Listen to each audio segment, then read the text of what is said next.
सबको जय भीम।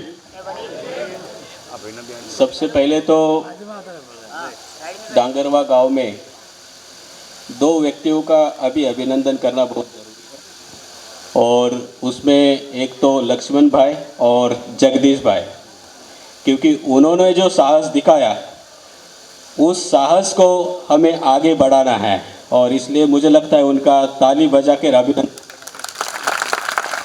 आज समाज में ऐसे व्यक्तियों की बहुत ज़रूरत है, इसलिए क्योंकि हमने देखा 26 मई से जो वातावरण इस गांव में था और तरह तरह की बातें चल रही थी।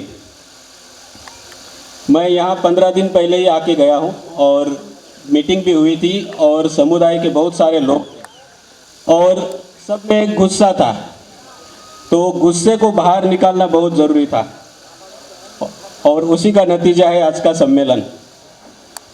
और हमें मालूम है जब भी ऐसी घटनाएं होती है तो बहुत सारे लोग हमें और दबाने की कोशिश करते हैं। तो डांगरवा में मैंने वो खबर भी पढ़ी कि बहुत सारे लोग यहाँ पे आके हमें ही समझा रहे कि अब शांति रखना बहुत ज़रूरी है।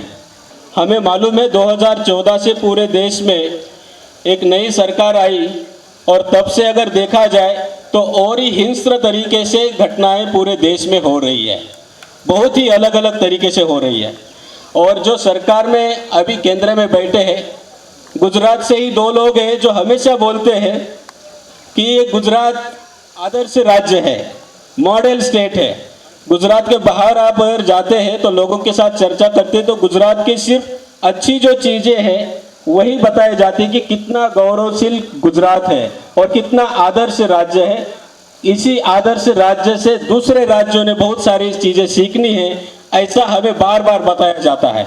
लेकिन जब हम गुजरात में देखते हैं तो ये क्या है भाई, अगर मूछें भी अच्छी तरह से रखनी है तो भी मर्डर हो रहा है। तो ये तो गंभीर सवाल है। आज़ादी के 75 साल के बाद भी अगर गुजरात में लोगों को अगर सम्मानपूर्ण जिंदगी जीने के लिए भी झगड़ना पड़ रहा है, लड़ना पड़ रहा है, तो ये कोई मामूली बात नहीं है। ये दूसरे राज्यों में भी बढ़ रहा है।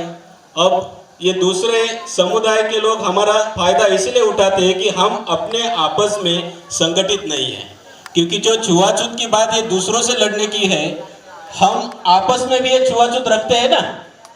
बोलते हैं कि मैं ऊंचा हूं आप नीचे हैं, फिर बीच वाला बोलेगा आप हमसे ऊपर है और ये हमसे नीचा है।